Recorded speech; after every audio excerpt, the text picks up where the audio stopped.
Faz tempo que eu não faço react ao Hora Thiago por aqui. E eu não sei por que isso não acontecia. Porque eu amo os vídeos do Hora Thiago. Então vamos fazer isso de novo. E hoje ele fez o quê? Male gaze. Não é o que você pensa. Cinema, voyeurismo e poder que reside no olhar. Um assunto que eu falo com vocês aqui o tempo inteiro, inclusive. Então vamos escutar um pouquinho o Hora Thiago? Bora. Diz pra mim, Hora Thiago. Eu sei que você já conhece o Introdução ao Cinema. Então calma aí que eu tenho uma novidade pra você. Agora o curso tem um plano mensal. É isso mesmo. Além do plano anual, agora você tem uma nova opção de acesso aos benefícios do curso. São 2 aulas novas todos os meses sobre os mais diversos assuntos relacionados ao cinema. Linguagem, teoria, história, crítica, política, filosofia relacionada ao cinema. Além do Cineclube IAC, um encontro ao vivo via Google Meet, onde discutimos 2 filmes referentes às 2 aulas daquele mês. Então faça parte do curso de cinema contínuo mais charmoso do Brasil. E agora você não tem mais desculpa não. Link na descrição do vídeo.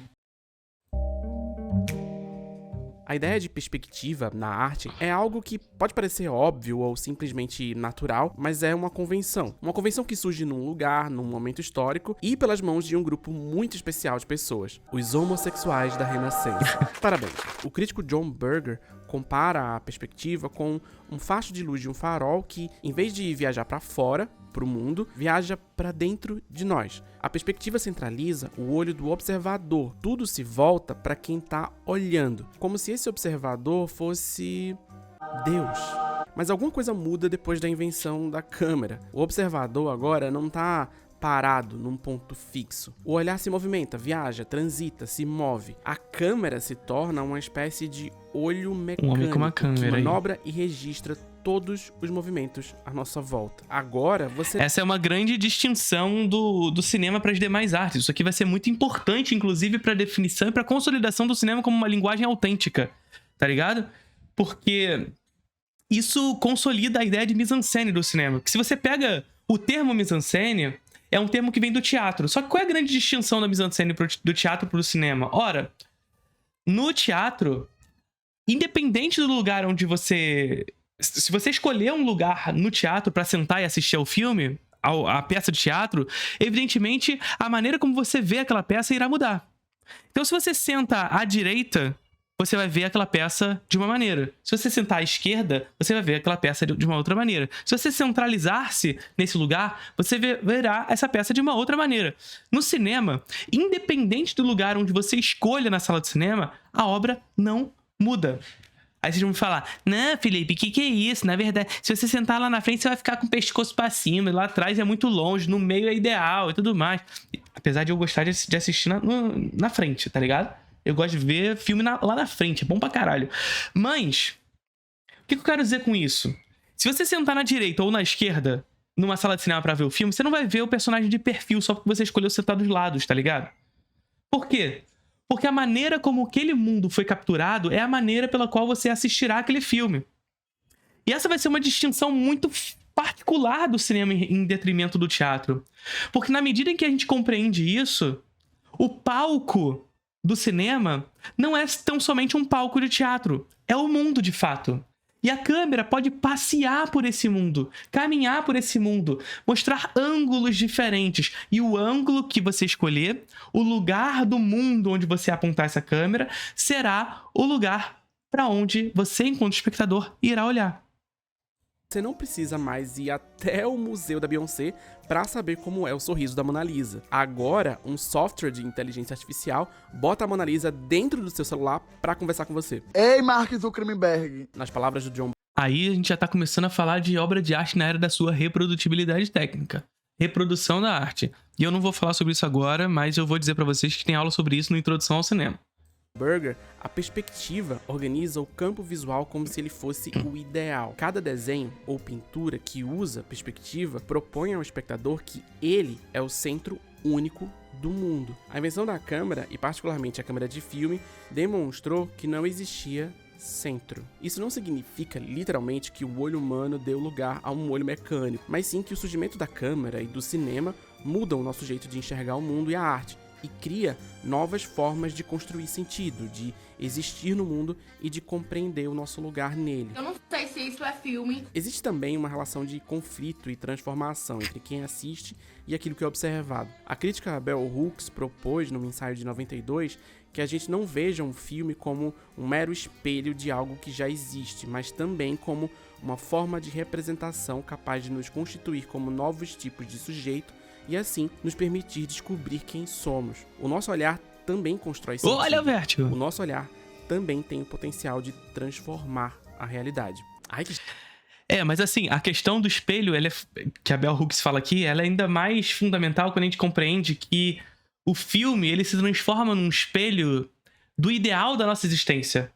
Não uma representação de fato do que é o mundo. Ou seja, quando eu olho para a tela de cinema, ele é o espelho daquilo que sou. E sim, o espelho daquilo que posso ser. Ou do que poderia ser. O ideal do que poderia ser. Mas esse ideal nunca é uma verdade. Na verdade, é um padrão. Um padrão pré-estabelecido de gostos, de ideias, de beleza. Não à toa, ao sair da sala de cinema, me frustro por não ser aquele ideal. E eu desejo ser.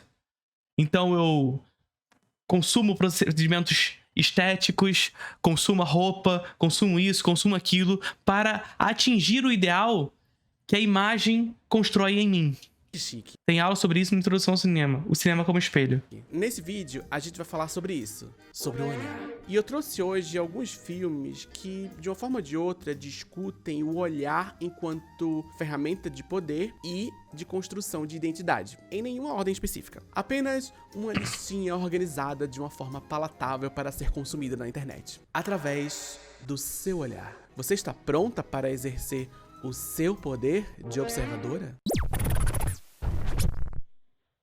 Esse é irmão desse, viu? E já que estamos falando sobre o poder do olhar, eu quero, antes de qualquer coisa, falar um pouco sobre o patrocinador desse vídeo. Tá vendo isso aqui, ó? É o meu olho. 2, pra falar a verdade. Mas não é isso que eu quero mostrar, não. É essa coisa que está ao redor dos meus olhos. Os meus óculos. Essa armação aqui é da... Caralho, hein? Caralho, hein? Ora, Thiago. Ora, Thiago recebeu assim, ó... A Zerezes foi até a hora, Thiago falou assim, ó... Quero fazer um patrocínio contigo, amigo. De óculos. E agora o Thiago assim, tá bom, mas o que eu vou fazer? Já sei, vou falar sobre o olhar. Puta que pariu, hein, mano? Que isso? Das Heresies, que talvez você queira cair no impulso de chamar de ótica, mas ela não é simplesmente uma ótica. É todo um babado a mais. Porque, veja só, quando você vai numa ótica comum, na hora que você tá lá escolhendo a sua lente, toda essa experiência pode ser meio confusa. Muitas vezes você precisa decodificar um monte de informação, decodificar um monte de valores, conciliar as duas coisas para tomar uma decisão que seja confortável para o seu bolso. E aí, no final desse processo todo, é possível que você acabe gastando muito dinheiro sem necessidade numa lente que às vezes nem era o que você estava precisando. Nas Heresies, veja bem, é diferente. O foco é na simplicidade. E o dado que eu trago aqui é o seguinte: 90% dos brasileiros têm questões simples de visão que não demandam as lentes mais caras do mercado. As Heresies trabalha com essa premissa, a premissa da simplicidade, a premissa de atender exatamente o que você precisa para que você não gaste dinheiro à toa. Por isso que o lema das Heresies é: até dói chamar de ótica. Ah, é pra chamar de quê então? De mãe, do que você quiser. O que importa é que nas Heresies você vai ter todo o suporte para encontrar a melhor opção para os seus olhos e para o seu bolso. Além disso, as lentes em si podem sair de graça ou pela metade do preço que você pagaria em outro lugar. Simples assim, um par de óculos não é só um acessório que você usa para corrigir um problema, mas também uma maneira de te apresentar ao mundo. E eu convido você a usar o meu cupom de promoção, ele está aparecendo aqui na sua tela agora. Use agora este cupom para você escolher a armação perfeita para o seu rosto. É só você clicar no link que está aqui na descrição do vídeo. Agora vamos pros filmes? Dito isso, desculpa, ora, Thiago, mas eu não preciso de óculos. Não por enquanto. Vamos pros filmes. Aliás, eu não preciso de óculos, não é que assim, eu não preciso. Eu fui já ao oftalmologista desde cedo, eu vou frequentemente fazer revisões, etc e tal. E minha visão está boa. Por enquanto, não preciso.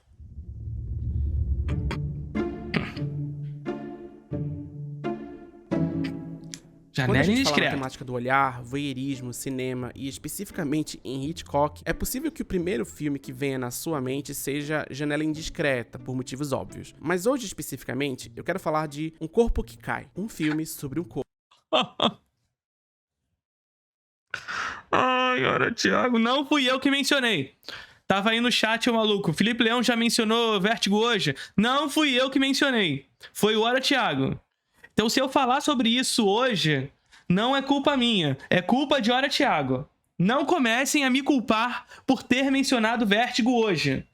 Quem fez isso foi Ora Thiago. Corpo que cai. Esse longa de 1958, O que é injusto, porque não é só um corpo que cai. considerado por muitos um dos melhores e mais influentes de todos os tempos, é baseado num romance francês de 1954 chamado Dentre os Mortos, e ele foi escrito pelo Pierre Boileau e Thomas Narcejac. A trama acompanha John Ferguson, um detetive aposentado em São Francisco, interpretado por James Stewart. Afastado por muito tempo do trabalho após presenciar a morte de um colega de profissão, ele aceita, com certa resistência, um caso peculiar de um antigo amigo. A sua missão é espionar a esposa dele. I want you to follow my wife. O que é perfeitamente normal, nada contra. Mas o estranho aqui é o motivo. O marido não tá em busca de um possível chifre, mas sim de um espírito obsessor. Que talvez seja uma forma de chifre também. E é perfeitamente normal. Ele tá meio O Hitchcock diz que esse filme é um filme sobre necrofilia, sobre um homem que se apaixona por uma mulher morta. desconfiado que a sua esposa, Madeleine, interpretada pela atriz Kim Novak, tá meio perturbada do juízo. E ele tá com medo que, por causa disso, ela acabe tirando a própria vida. Então, em vez de apresentar pra ela lindos carrosséis do Instagram sobre saúde mental, ele contrata um detetive pra perseguir a mulher na rua. O que é super normal. Não tinha rede social na época, a gente trabalha com o que tem, né? Setembro Amarelo, viu? Eu tô falando, esse mês. Sem revelar sua Caralho, que porra é essa? Na moral. presença e sempre distante, o detetive vai aprendendo detalhes sobre a vida daquela mulher, aonde ela vai, o que ela Essa cena, inclusive... A minha aula sobre Vértigo no Introdução ao Cinema é só sobre essa cena. Mais do que isso, é sobre 2 segundos dessa cena. E 2 segundos dessa cena aqui que vocês estão vendo são suficientes pra falar sobre o filme inteiro, porque ele já antecipa o filme inteiro com 2 segundos dessa cena e fala sobre a história do cinema. gosta de vestir, seus traumas familiares. É um olhar invasivo, óbvio. Enquanto ela não tem prerrogativa nenhuma sobre a exposição da própria privacidade, ele, por estar escondido, segue anônimo, oculto. Ela sequer sabe da existência dele, pelo menos não num primeiro momento. E aí a gente já percebe que, através do Olha, Thiago, você, na verdade, pelo menos não em primeiro momento, não. Porque você sabe que ela era sonsa. A grande parada de Vértigo é essa. Porque Madeleine, que era a personagem lá da primeira parte do filme, que supostamente não sabia que tinha alguém olhando, é uma sonsa. E essa é a definição do cinema clássico. Isso aqui que é brilhante no filme. Porque o Hitchcock faz uma espécie de filme-teoria. A primeira parte do filme é o cinema clássico. A segunda parte é o cinema moderno. Tá ligado? Na primeira parte, Madeleine caminha pelo cenário, caminha pelo mundo do filme, sendo olhada por James Stewart, que nada mais nada menos é do que nós, espectadores, que somos cúmplices e testemunhas dos acontecimentos. Tal como um espectador de cinema, que não pode mudar o rumo da ação. Entretanto, Madeleine é uma sonsa, porque ela sabe que está sendo vista, tal como um filme clássico. Finge que não está sendo visto, mas está sendo. E por que tal como um filme clássico? Porque mesmo o filme clássico, que é esse filme janela, ou seja, onde você olha pela janela e simplesmente vê o mundo do filme, e esse mundo ele está organizado para fingir que ninguém o vê, ele é feito para ser visto. E se ele é feito para ser visto, e ele finge não estar sendo visto, ele é um sonso. Então a definição básica de cinema clássico é filme sonso. Em detrimento do cinema moderno, que é o que vai acontecer depois, quando a gente descobre que, na verdade, Madeleine nem Madeleine era Judy Barton. E ela estava sendo vista de propósito. Ou seja, o cinema moderno é o cinema exibicionista. Ele gosta de se exibir. Gosta de aparecer. Essa é a definição primordial do cinema clássico e cinema moderno. Cinema clássico, o filme sonso. Cinema moderno, o filme exibido. Faz questão de se exibir. Tá ligado? Então, pega só essa aqui. Depois a gente continua aqui no Vértigo. Não é culpa minha, é culpa do Ora Thiago. Exerce um poder sobre esta mulher. John e Madeleine acabam se envolvendo, mas a mulher parece perturbada, assombrada pelo que parece ser um espírito obsessor de uma outra mulher que morreu um ano antes. E a coisa se complica quando Madeleine se joga pra morte Possuída pelo espírito de Carlota. da torre de uma igreja na frente do John.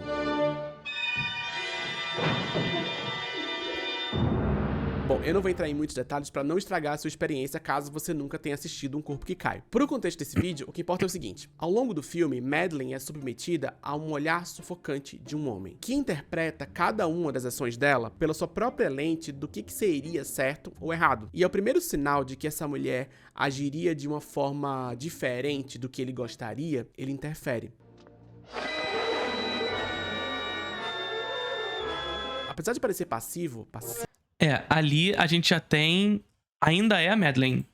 na maior parte do tempo, o olhar do Ferguson é um olhar que controla e que não aceita ser desafiado. Esse personagem, essa história, na verdade, representa no cinema o que a gente chama de male gaze, a visão de mundo masculino que guia uma narrativa. Um olhar que está sempre presente para garantir que, entre outras coisas, que os homens sejam retratados como fortes e dominantes e as mulheres como seres frágeis e dependentes. Ou melhor, que o homem é um sujeito que olha, um sujeito que tem poder de decisão, e a mulher é um objeto passivo que só pode ser observado, que não tem agência, que não tem poder de decisão. Ela tá ali pra ser olhada só. Esse olhar no cinema, ele não é biológico ou essencial, mas sim o resultado de estruturas de poder que residem na masculinidade e que se refletem, claro, no cinema. A premissa porque o homem não consegue ver a si como uma figura exibicionista, e por isso ele precisa exibir o feminino como essa figura.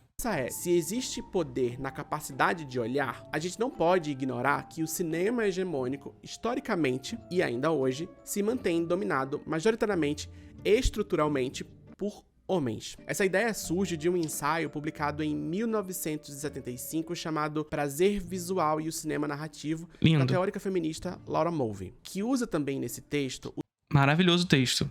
O termo escopofilia, ou seja, o prazer estético que reside no olhar. E como ela está analisando justamente as dinâmicas de gênero que operam nesse olhar, é óbvio que esse prazer está localizado aqui. Veja, nas palavras dela, em um mundo ordenado pelo desequilíbrio sexual, o prazer em olhar foi dividido entre ativo/masculino e passivo/feminino. O olhar determinante masculino projeta sua fantasia na forma feminina, que é estilizada de acordo. Em seu papel tradicional de exibicionismo, as mulheres são simultaneamente olhadas e exibidas com sua aparência codificada para causar um forte impacto visual e erótico, de modo que se pode dizer que elas conotam a condição de ser olhada. Não custa nada reforçar que essa ideia de olhar masculino não é literal. A gente tá falando de estética, de percepção e das dinâmicas de poder que se refletem na estética e na percepção. Um Corpo que Cai é um filme que exemplifica muito bem a ideia de male gaze, de olhar masculino, e de uma espécie de fantasia masculina que coloca mulheres como objetos a serem manipulados, possuídos e, claro, observados. Esse assunto não se encerra por aqui. A gente vai continuar com ele até o fim do vídeo. Confia. O próximo filme também conta a história de uma mulher cercada de olhares masculinos. Ah, já vai acabar, mas já parou? Já acabou com Vértigo? Mas que isso? Não. Pode acabar com Vértigo assim, não? Que isso? Assim, uma definição muito clara de tudo isso que o Thiago falou aqui. Olha aí, tá vendo? O Felipe já falou de Vértigo hoje e já ficou... Pô, não pode. Não pode acabar com o Vértigo assim, de tão repentino. Tão repentino assim, tão precoce? Não, calma. Vamos lá. Uma definição muito clara do que o Thiago trouxe aqui pra gente. Desse olhar masculino, desse prazer masculino presente no olhar... está na própria figura da Madeleine, que na verdade não é Madeleine, é Judy Barton, que na verdade não pode ser Judy Barton em nenhum momento. E veja só o que acontece com essa personagem. Nós a conhecemos a partir de um sujeito que contrata um detetive para investigá-la. Por quê? Porque Madeleine supostamente está possuída pelo espírito de Carlota. Então, logo de cara, nós descobrimos que Madeleine está possuída por um espírito de outra. Ou seja, Madeleine não é Madeleine, porque ela é Carlota. Percebe? Porque ela está possuída, teoricamente, pelo espírito de Carlota. Então a identidade Madeleine é diluída. Mas a gente descobre posteriormente que, na verdade, Madeleine era uma personagem de Judy Barton. Ou seja, Judy Barton, a pessoa de fato, interpreta Madeleine interpretando Carlota. É uma escada de interpretações e de personas. Entretanto, na segunda parte do filme, onde o nosso personagem central destina o seu prazer e poder no olhar a Judy Barton, ele deseja que Judy Barton volte a ser Madeleine. Só que Madeleine nunca foi Madeleine, porque era Carlota. Ou seja, o que eu tô dizendo aqui pra você?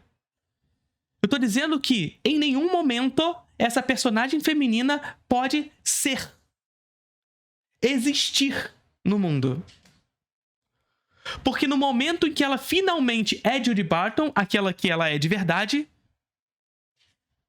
é destinado a ela um olhar de poder, um olhar obsessor masculino, que faz com que ela volte a ser, um olhar que deseja que ela volte a ser aquilo que ela não era, que ela nunca foi.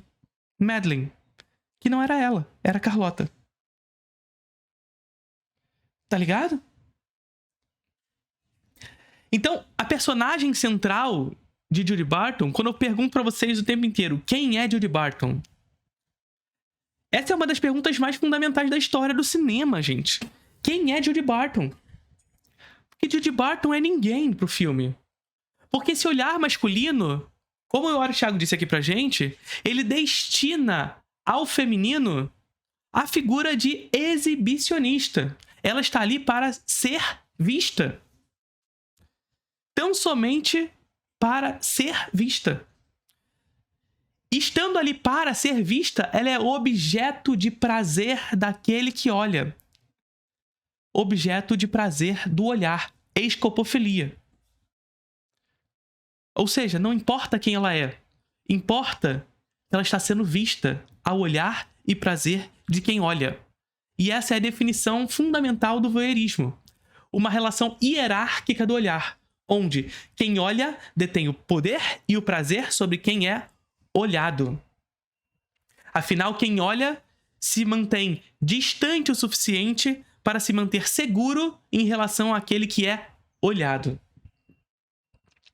E no momento em que esse sujeito que se aproxima daquele que é olhado, que é o que acontece na segunda parte de Vértigo, e ele minimamente se submete à violência do seu olhar, afinal não mais seguro está, ele precisa manter a sua segurança. E o que faz James Stewart?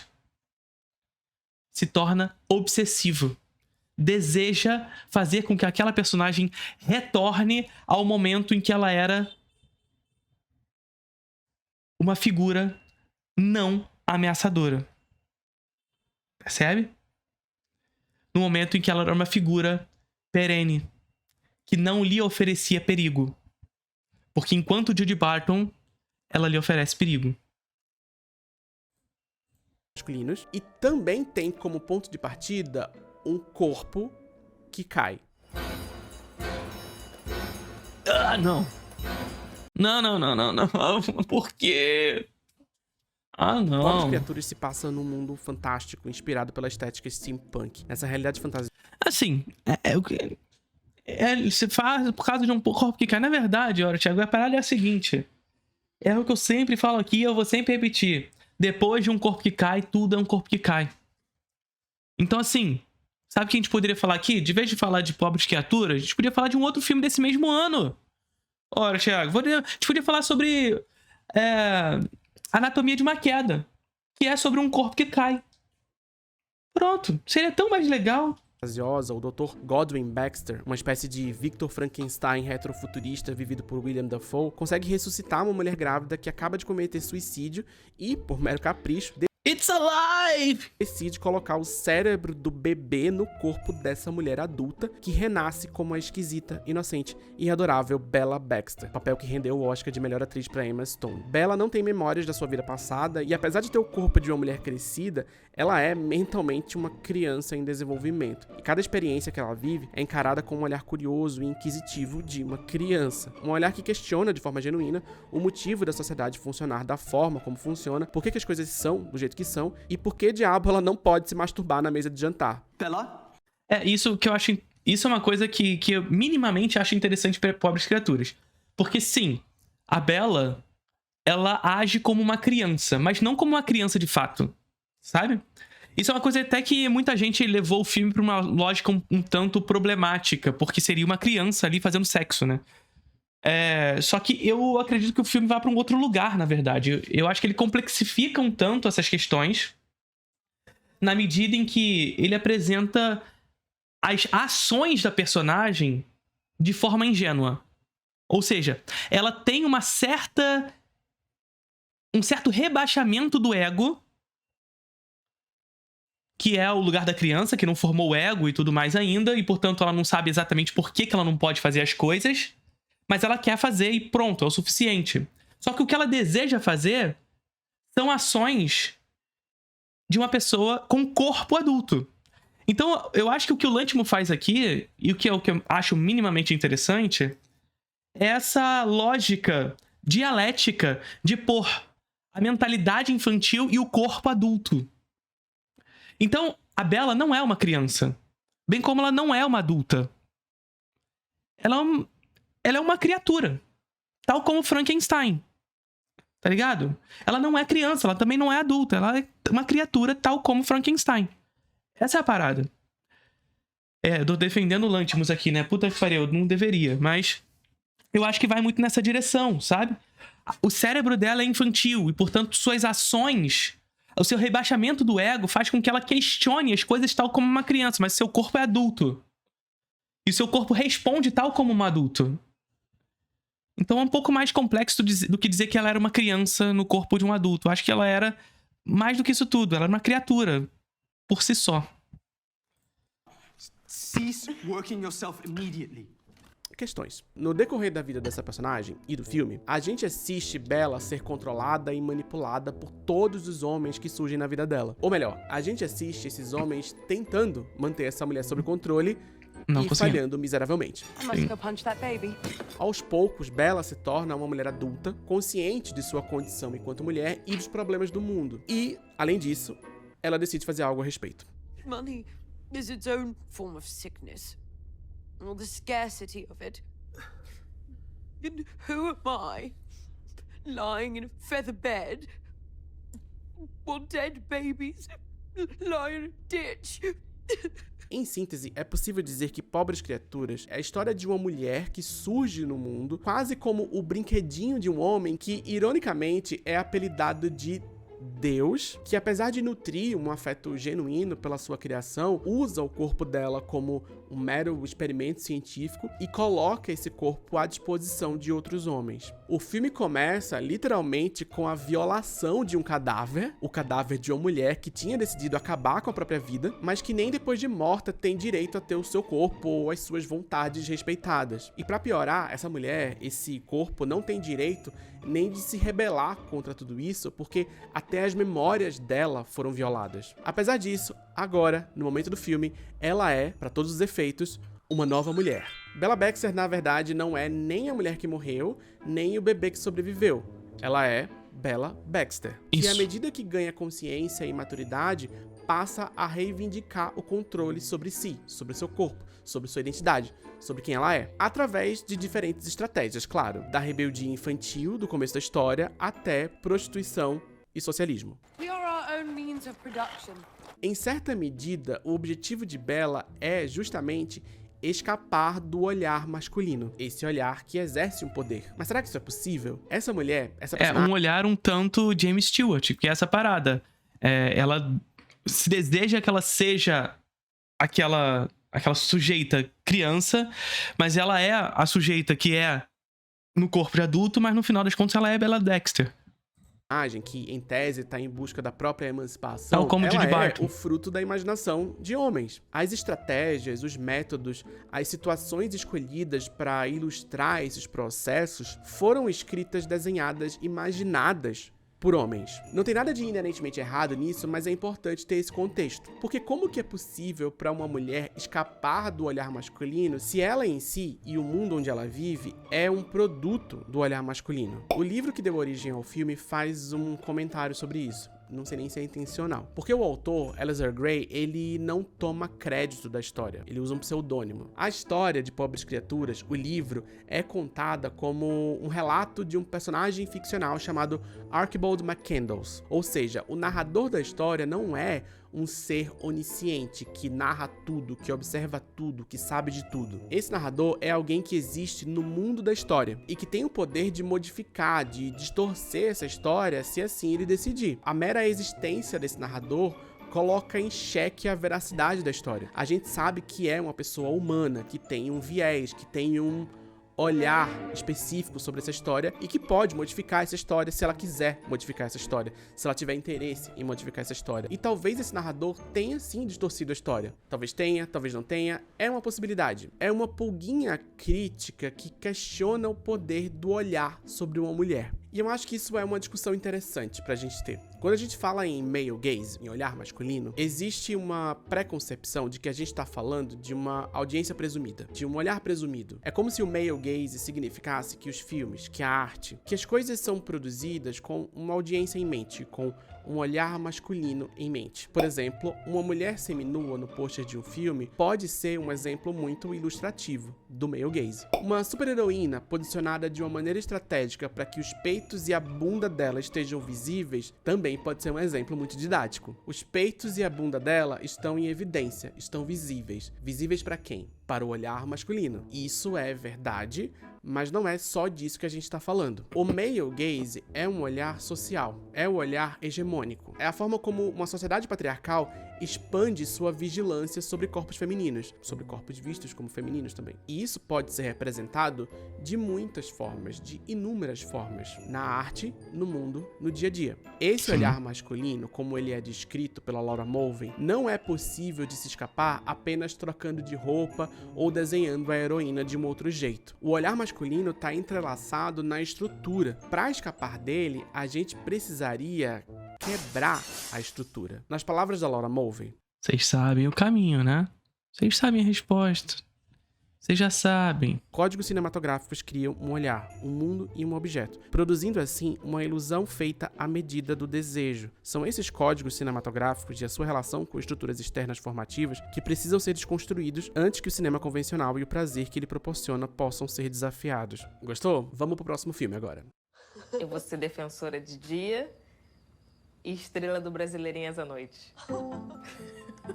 Regra 34 é um filme brasileiro de 2022, dirigido por Júlia Muratti. Na trama a gente acompanha Simone, interpretada por Sol Miranda, que trabalha na defensoria pública lutando por mulheres que não teriam recursos para se proteger de outra maneira. No meu primeiro mês de casamento, eu levei meu primeiro tapa no rosto.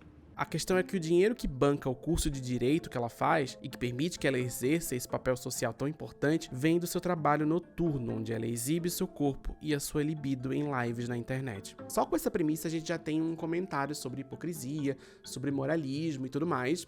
Mas tem mais. Para ascender socialmente, se é que isso é possível, Simone precisa se submeter ao olhar de homens. E algumas mulheres também. Pessoas que têm dinheiro e estão dispostas a pagar pelo prazer de submeter o corpo alheio às regras de seu desejo, mesmo a milhares de quilômetros de distância. Parece libertador no primeiro momento, mas, como o próprio filme demonstra, é uma prisão. Você não acha que você tá entendendo esse rolê do BDSM de um jeito meio torto? No filme, a protagonista entende que essa dinâmica de poder que existe Não vi o filme, tá? entre quem paga pra assistir e quem decide se exibir é inevitável. Numa sociedade machista, o corpo dela já estaria sob a tutela do olhar masculino de uma forma ou de outra. Cobrar pra ser vista foi a forma que ela encontrou pra retomar algum poder nessa dinâmica toda. O poder de escolher como ela vai ser vista, de ditar essas regras pra quem tá assistindo, é o que, em tese, garantiria pra essa mulher alguma liberdade. Mas isso é liberdade? Isso é brincadeira pra você? Conforme as práticas de Simone vão ficando mais intensas e perigosas no decorrer do filme, a questão do limite dentro dessa liberdade se faz cada vez mais presente. As escolhas dela, as escolhas que ela é conduzida a fazer, de certa forma, começam a afetar os seus relacionamentos e colocam em risco até mesmo a segurança dela, a integridade física dela, sem falar na questão emocional e tudo mais. Quando isso acontece, quando essas consequências se fazem presente, é possível dizer que ela tem algum controle nessa situação? Quem é que detém o poder nessa situação? Quem olha ou quem permite ser olhado? Quem que você acha que controla o site que você trabalha? Porque a parada é aquilo que a gente discutiu lá no início. Você ser a figura que não sabe que está sendo vista por um agente voyeur, ou ser a figura que exibe-se ao olhar daquele que detém o prazer. Percebe? Um monte de mulher. É o que faz, por exemplo, tanto o Hitchcock em Vértigo, né? Quando a gente descobre que Judy Barton, na final das contas, se fazia ser olhada, ela era uma figura exibicionista, e a consequência disso foi a sua prisão na segunda parte e a sua consequência final, a sua punição final. Ou seja, a resolução final para a mulher ou é transformar-se numa figura tranquilizadora ou punida. Percebe? Nessa estrutura escopofílica onde o prazer é masculino. Saca? Faz também o Brian De Palma em Dublê de Corpo, onde, a princípio, aquela moça que está ao apartamento na frente dele se apresenta como uma figura que não sabe que está sendo vista teoricamente, mas que no final das contas a gente descobre que era uma pessoa contratada, tal como Judy Barton. Uma figura que está ali exibida ao olhar masculino. Empoderada. A gente vem falando sobre o poder de olhar, né? Mas às vezes o que tá na tela transforma a gente. O que tá diante de nós, diante do nosso olhar, pode moldar, pode reconstruir, pode reconfigurar totalmente a forma como a gente se enxerga. Se é que você me entende. Do you remember a TV show we used to watch together? It was called The Pink Opaque? Eu vi O Brilho da TV, se passa no final dos anos 90. E esse aí é o filme que o Felipe Neto falou que não era de terror, né? E acompanha a infância e juventude de Owen, uma criança solitária e introvertida que encontra um alívio da sua vida difícil Também não na assisti. amizade com uma adolescente chamada Mad e com a paixão que eles compartilham por uma série de TV fictícia chamada The Pink Opaque.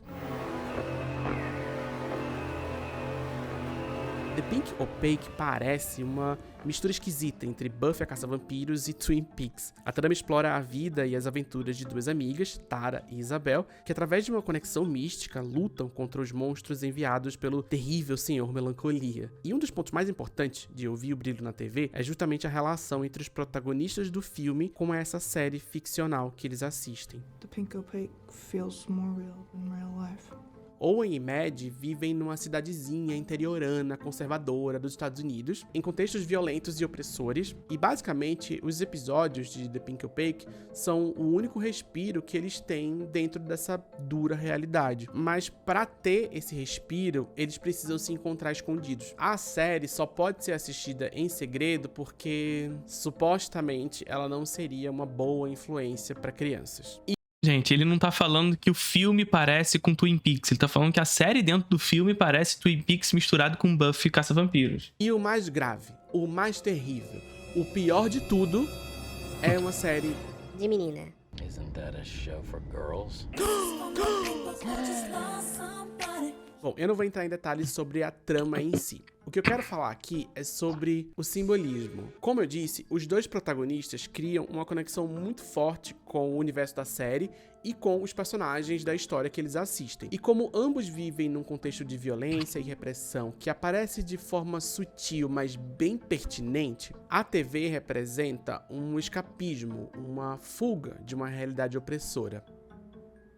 Mas não é só isso não. Parte da mitologia da história envolve a possibilidade de Owen e Mad fugirem do mundo real e embarcarem no mundo de The Pink Opaque para que, assim, eles possam viver suas identidades de forma genuína. E a gente tem alguns pequenos vislumbres de como essa nova configuração de realidade poderia existir. Quando Owen se vê naquela outra vida, usando as roupas da personagem da TV e até trocando de nome, a gente percebe que a série de TV não é um mero espelho ou um mero escapismo. É um lugar conceitual onde essa personagem pode ser quem ela realmente é, onde ela pode se ver como ela realmente é. Eu não vou soltar spoiler do final aqui, mas o que eu queria dizer é que é um final difícil. Eu vi O Brilho da TV vem sendo classificado em muitos lugares como terror. E embora eu não tenha nenhum problema com essa classificação, a gente não tá falando de um típico filme de terror. Pelo menos não na primeira metade da história. Para um espectador desavisado ou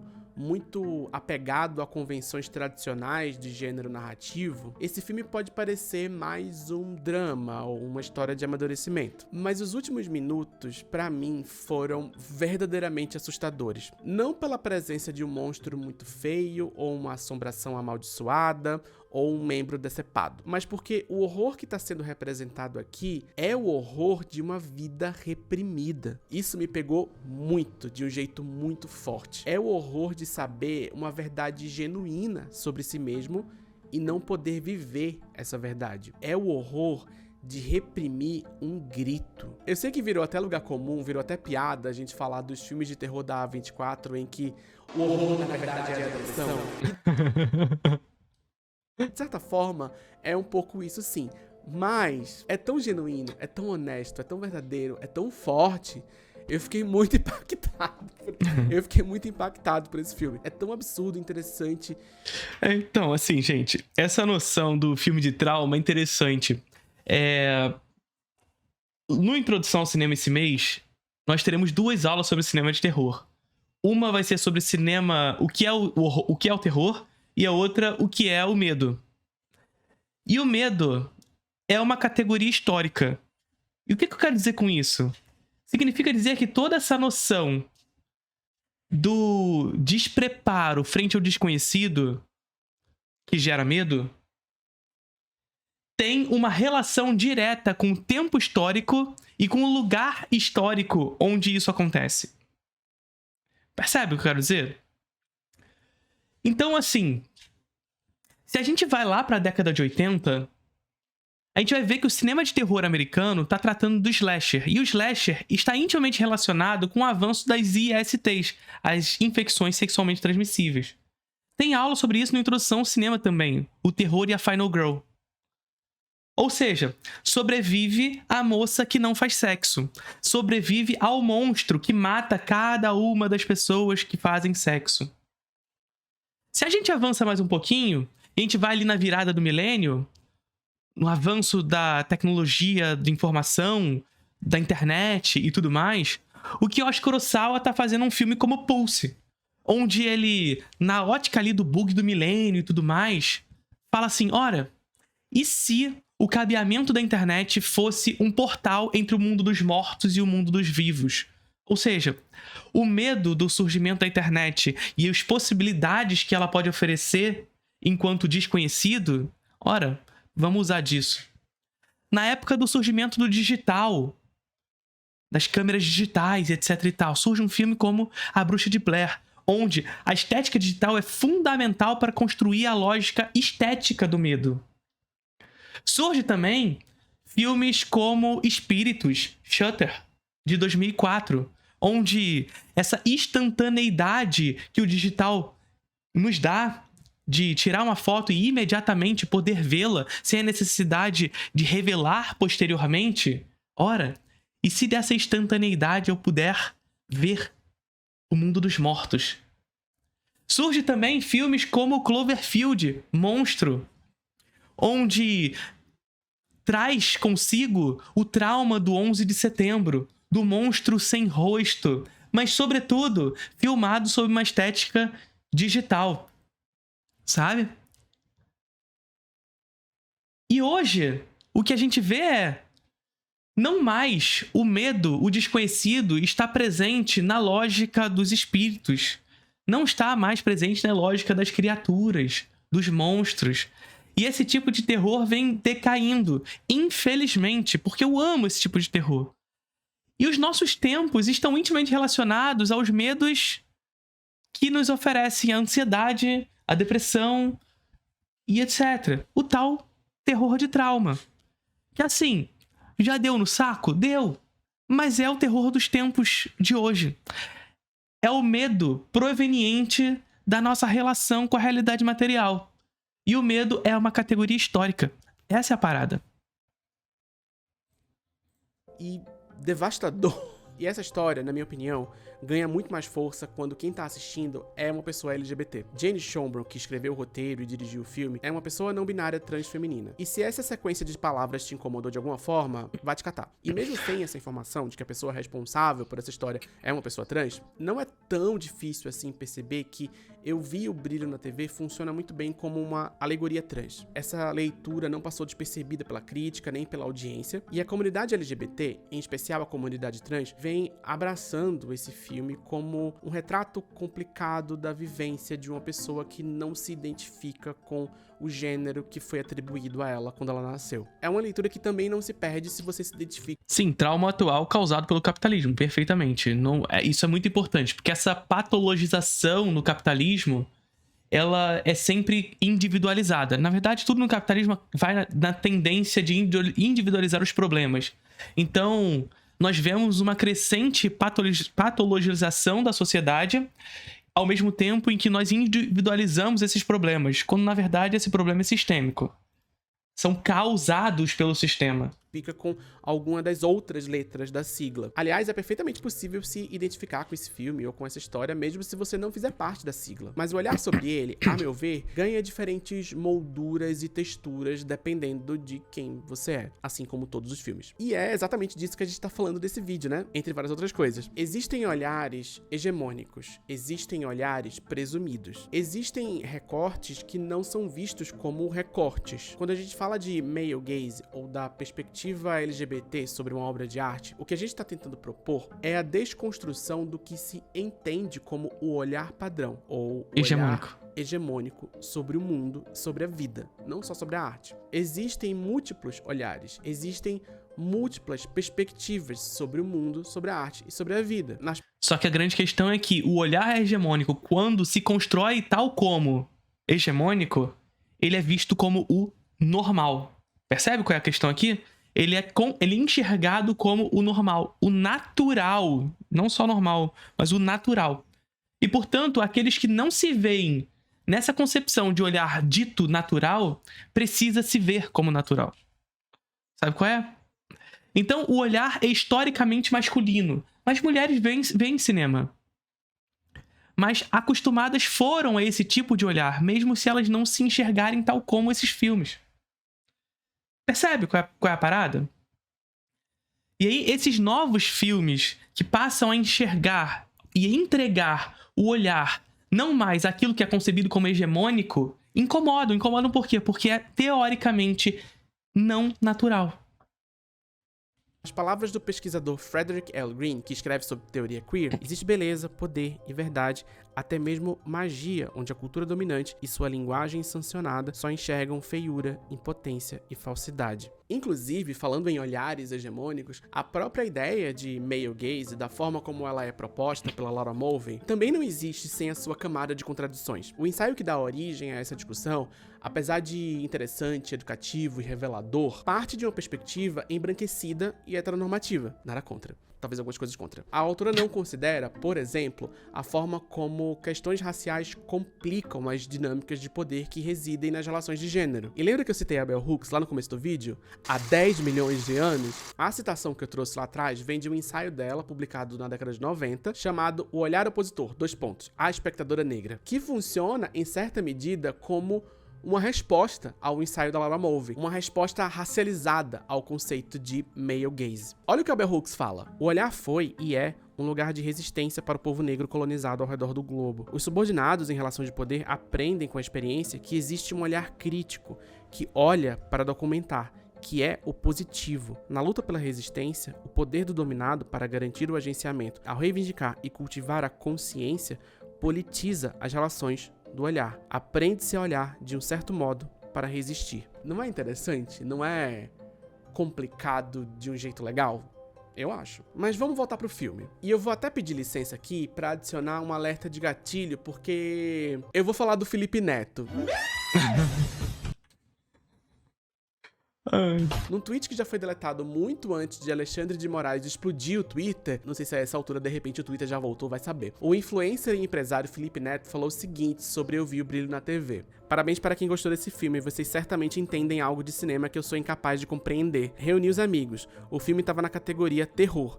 Tá todo mundo muito puto aqui. Gente, vamos escolher melhor as nossas raivas? E veja, ninguém é obrigado a gostar de nada, mas é interessante essa rejeição quase que automática, ainda mais numa obra que, como a gente demonstrou aqui, propõe um novo olhar. Tá no nome do filme, inclusive. Um olhar que é um pouco diferente do que talvez você esteja acostumado a encarar. E é claro que tem pessoas LGBT que também não gostaram desse filme. É perfeitamente normal não gostar de qualquer coisa, mas essa recusa, essa rejeição, essa empáfia ignorante refletida na frase "claramente vocês entendem mais de cinema do que eu seria capaz de compreender". Meu filho, se acalme. Essa frase soa pra mim como a reação típica de alguém que não parou um segundo pra pensar: será que isso aqui pode ter uma outra leitura pra outras pessoas? A questão não é entender de cinema. A questão é, talvez, a disposição pra entender a perspectiva de outras pessoas. É a recusa a entrar em contato, mesmo que superficial, com o olhar de outra pessoa. Ninguém tá livre disso também. Eu também não tô livre disso.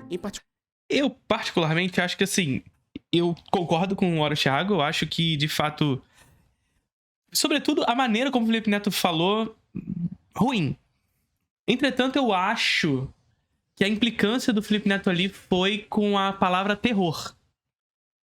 Eu acho que o grande senso comum que o Felipe Neto propagou nesse lugar é essa ideia de que o terror, ele necessariamente precisa ser assustador, precisa ser aterrorizante e etc e tal. Não necessariamente pela perspectiva do olhar em si.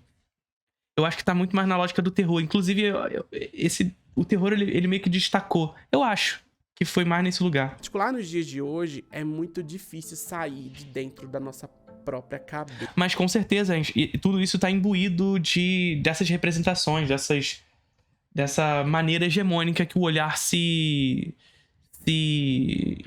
compreende, né? Mesmo se você faz esse exercício diário, é muito difícil sair de uma perspectiva individualizada sobre arte, sobre interpretação, sobre entendimento, perceber outras relações e conexões que o mesmo filme pode ter com diferentes pessoas, com diferentes grupos de pessoas. Veja só, eu não tô pagando de gatona, eu não tô aqui fingindo que eu sou iluminada e perfeita e que eu nunca cometi nenhum erro. Mas às vezes você não precisa ter uma opinião imediatamente após você assistir um filme. Instantaneamente. Você pode sentar um pouquinho em silêncio. Você pode parar um pouquinho e trocar uma ideia com os seus amigos, com outras pessoas que também assistiram aquele filme. Você pode... O problema é que os amigos dele também não gostaram. E deve se permitir ser só um pouquinho menos reativo. Será que não é possível? Tô falando isso pra mim também, porque eu também cometo esses equívocos. Estamos aprendendo todos aqui, eu e o Felipe Neto. Eu sei que as redes sociais recompensam muito a reatividade e a gritaria, que é muito mais fácil simplesmente vomitar umas palavras antes de qualquer coisa. Isso é todo um outro assunto que, na verdade, é bem maior do que a gente tá se propondo a discutir nesse vídeo, e que envolve crise de atenção, a lógica predatória dos algoritmos, o Elon Musk e muitos outros problemas que sistematicamente vão criando barreiras entre os diferentes olhares sobre o mundo, sobre a vida e sobre a arte. Talvez seja por causa do meu trabalho fazendo vídeo, ou do tipo de conteúdo que eu me proponho a fazer, mas toda vez que eu vejo um filme, eu gosto de saber o que outras pessoas acharam dele. Em especial se eu não entendi muito bem o que eu acabei de assistir. Que outras leituras são possíveis a partir desse negócio? Que outras conexões foram construídas entre esse filme e outras pessoas que não necessariamente são parecidas comigo? Às vezes eu me deparo com opiniões desinformadas e horrorosas que eu preferia apagar da minha lembrança. Então, qual é a parada disso tudo? Eu não sei se vocês lembram, mas eu e o Matheus Fiore falamos sobre esse caso do Felipe Neto e esse filme lá no Desencontros. E no nosso vídeo, a gente falou pra cinefilia. A gente conversou mais com a cinefilia. Falou assim, pô, a cinefilia melhore. Porque nem todo mundo que não é da cinefilia sabe sobre cinema. E se a gente também for menos reativo com essas pessoas, a gente consegue, inclusive, demonstrar por que tá errado o que elas estão falando. E nesse vídeo, especificamente, o Felipe Neto comentou, falando justamente isso que eu comentei, sabe? De que, na verdade, ele tinha essa concepção de que o filme não era de terror, porque não era assustador, que não dava medo e etc e tal, sabe? Que é algo do senso comum mesmo. A galera acha que terror é uma régua, onde com mais medo o filme dá, de fato ele se transforma em terror. Se ele não dá medo, ele não é terror. Só que não é assim que funciona, tá ligado? O terror, ele se constrói pela ambiência, onde a emoção específica do terror é o medo. Mas não o medo que o espectador deve sentir, mas o medo que permeia a história, o medo que permeia as escolhas dos personagens, o medo que permeia os seus dilemas. O terror tá aí. O terror tá nesse lugar. E eu sinto que o erro do Felipe Neto ali, todo o senso comum que tá nesse lugar, é nessa definição do que é terror. Ah, não deu medo, então tá todo mundo puto aqui porque não é terror, tá ligado? Inclusive, no comentário, ele fala que sobre as questões LGBT que envolvem o filme e tudo mais, enfim. Mas que a parada dele era com terror. Mas, evidentemente, por outro lado também, como o Hora Thiago tá falando aqui, a nossa visão está imbuída nesse olhar hegemônico, de alguma maneira. Isso pode também ter contaminado a visão dele ali, o que é um erro. Ponto. Mas na maior parte do tempo é enriquecedor até quando eu discordo do que as pessoas estão falando. Eu lembro que esses dias eu assisti aquele filme Long Legs e eu não gostei. Mas logo depois eu assisti uma crítica sobre ele que era muito interessante e eu meio que concordei com tudo. E eu achei que a pessoa tava muito certa em falar todas aquelas coisas, mas eu continuei sem gostar do filme. O que é perfeitamente normal, mesmo concordando em parte com a crítica positiva. Pode acontecer. Fazer esse tipo de exercício de leitura me coloca num lugar um pouquinho menos reativo na hora que eu mesmo vou construir as minhas próprias leituras. Um pouquinho. Eu tô tentando. Veja, eu não tô falando de ficar lendo qualquer opinião sobre qualquer coisa em É bom ser um pouquinho reativo também de vez em quando. nome da pluralidade. Mas até essa Desde que você não ataque outras pessoas. opinião horrível do Felipe Neto sobre um filme que eu gostei, Horrível. acabou me ajudando a escrever esse roteiro. Então, sei lá. Obrigado, Felipe Neto. O que eu realmente... Não, é assim, é isso. Tá errado o que o Felipe Neto falou, tá errado. Só que eu acho que a nossa postura não precisa ser reativa também, sabe? A gente pode mostrar, ó, tá errado por causa disso aqui, cara. Terror não é isso, tá ligado? acho é que se a gente não olha para as coisas com um olhar crítico, e crítico não é necessariamente negativo, o nosso Isso. olhar É negação, não negativo. não desafia nada. E veja, olhar crítico não é a mesma coisa que olhar reativo. Um olhar meramente reativo, ele não é desafiador. Já um olhar crítico é um olhar babadeiro. E é isso que eu busco. Um olhar que não desafia nada, ele é a reprodução do olhar hegemônico. Não tem construção de sentido, não tem desafio, não tem aprendizado. O nosso olhar, para qualquer coisa, precisa ser desafiador. Inclusive para nós mesmos. Bonito isso, né? Fui eu que escrevi. Bonito, bonito como sempre, Hora Thiago. Dito isso, tô esperando a sua volta no Desencontros, hein? Tô esperando a sua volta no Desencontros. Eu quero fazer uma duplinha pro Hora Thiago. Não sei quem ainda, mas eu vou conversar com ele quando ele vier. Me chama, se você ver esse react aqui, me chama. Fala assim, pô, vou estar no Rio de Janeiro tal dia. Tô esperando essa mensagem, cara. Tô esperando essa mensagem há algum tempo. Adorei seu vídeo. Diga-se de passagem. Tá vendo aquele vídeo ali? Exclusivo pra membro, porque você é o patrocinador desse canal e você ajuda isso aqui a acontecer. Então seja membro desse canal. Curtiram o vídeo?